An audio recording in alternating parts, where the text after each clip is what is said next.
Do you ever stop to wonder where the materials in your everyday gadgets come from? In an age where technology is as ubiquitous as the air we breathe, the intricate web of production that brings these devices to our hands often remains unseen, unacknowledged. Let's take a moment to consider the objects we hold dear, those sleek, shiny devices that keep us connected, informed, and entertained. Smartphones, laptops, electric cars, they've become an integral part of our lives, haven't they? But have you ever stopped to consider the heart that beats within these devices, the element that powers their magic? That, dear listener, is cobalt, an unassuming metal. Cobalt may not be as familiar as gold or diamond, yet it plays a crucial role in our modern world. It is the lifeblood of rechargeable lithium-ion batteries, the kind that powers our mobile phones, laptops, and electric cars.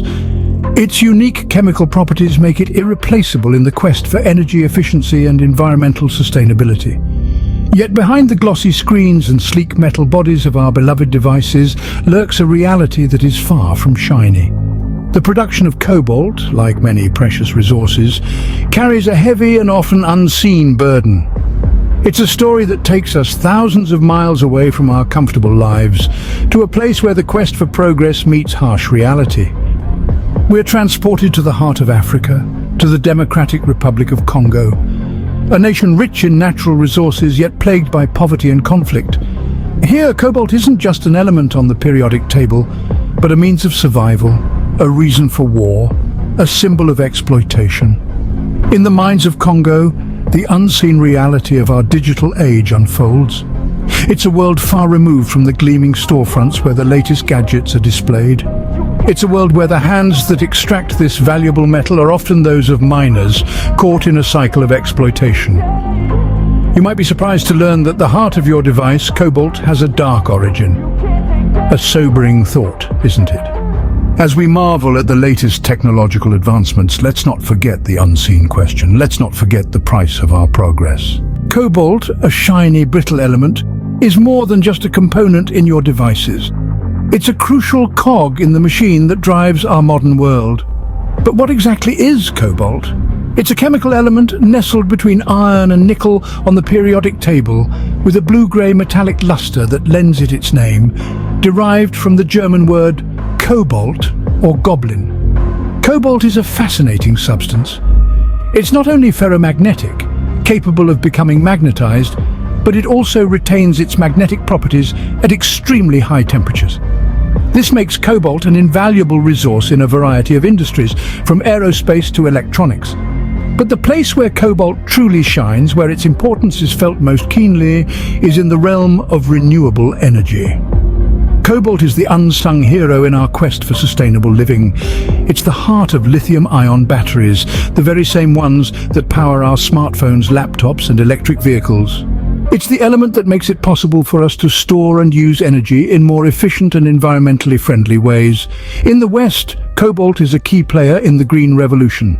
It's the driving force behind the shift away from fossil fuels towards renewable energy sources. It's the reason we can imagine a future where our cars run on electricity, our homes are powered by the sun, and our devices never run out of juice. But as our reliance on cobalt grows, so too does our demand for it. In the last decade alone, the need for cobalt has increased threefold, and it's expected to double again in the next 5 years. It's a race against the clock to mine more cobalt, to keep up with our insatiable hunger for power. Yet there's a shadow that looms large over our cobalt-fueled progress. It's the question of ethics, of human rights, of the true price we pay for our technological advancements. The demand for cobalt is immense, but at what cost? The high demand for cobalt has a heavy price, paid by some of the most vulnerable. In the heart of Africa, in the Republic of Congo, a tragedy unfolds daily, hidden from the world's gaze. It's a story of exploitation, of hardship, and of a childhood lost. It's a story of miners, some as young as 7 or 8, toiling away in treacherous cobalt mines, their small hands extracting the very substance that powers our modern world. These children, deprived of their basic rights, are thrust into a world of labor that's fraught with danger and devoid of the joys of childhood. They work in conditions that are not only perilous but also detrimental to their health. The mines are often makeshift, lacking even the most basic safety measures. Cave-ins are a constant threat, and the dust-filled air they breathe is laced with toxic substances, leading to a myriad of health issues. These children are not just mining cobalt, they're mining their own futures away. Each day spent in the mine is a day away from education, a chance to learn, to grow, to dream. They are robbed of their right to safety and a healthy environment, their young lives marred by the harsh realities of their circumstances. Yet this cobalt, mined under such harsh conditions, is a crucial component of the batteries that power our smartphones, laptops and electric cars. It's a bitter irony that the progress we celebrate, the technology we cherish, is built on the exploitation of these young lives. We must remember that progress is not just about technological advancement. It's about humanity, about ensuring that the progress of some doesn't come at the cost of others. The cobalt that powers our devices should not be stained with the sweat and tears of exploited children. In our quest for advancement, we must not forget the human cost, the young lives caught in the crossfire. We need to ensure that the price of progress doesn't become a burden too heavy for their small shoulders to bear. Because at the end of the day, these children pay the real price for our progress. But the cost doesn't end with exploited children, it fuels a war. The conflict over cobalt in the Congo is not just about economics, it's also about power and control. Cobalt, a critical component in our smartphones, laptops and electric cars, is a precious commodity that has sparked fierce battles in this part of the world. This isn't a war fought with tanks and fighter jets, it's a shadowy conflict, waged in the depths of the earth, in the tunnels of makeshift mines, where men, women and even children risk their lives daily. It's a battle for survival, for a chance to scrape up a meager living from the earth's bowels. But as with any war, there are also those who profit. Warlords and unscrupulous businessmen who exploit the desperation of the miners and the global demand for cobalt. They control the mines, impose brutal work conditions and reap the rewards, while the miners live in poverty. And what of the West, you might ask? Well, our demand for cobalt indirectly fuels this conflict. Every time we upgrade to the latest smartphone or purchase a new electric car, we increase the demand for this precious metal. The insatiable appetite for progress in the West has a direct impact on the ground in the Congo. It's a vicious cycle. The more cobalt we need, the harder the miners work, the richer the warlords become, and the more entrenched the conflict becomes. But just as we are part of the problem, we can also be part of the solution. By demanding transparency in the supply chain, by supporting initiatives that promote fair trade and sustainable mining, we can help break this cycle. Yet, it's not an easy task. It demands a shift in our mindset, a willingness to look beyond the glossy screens of our devices and see the true cost of progress. The shiny element of progress is stained with blood and tears. Now that you know the truth, what will you do about it? This isn't a rhetorical question, but a plea for action.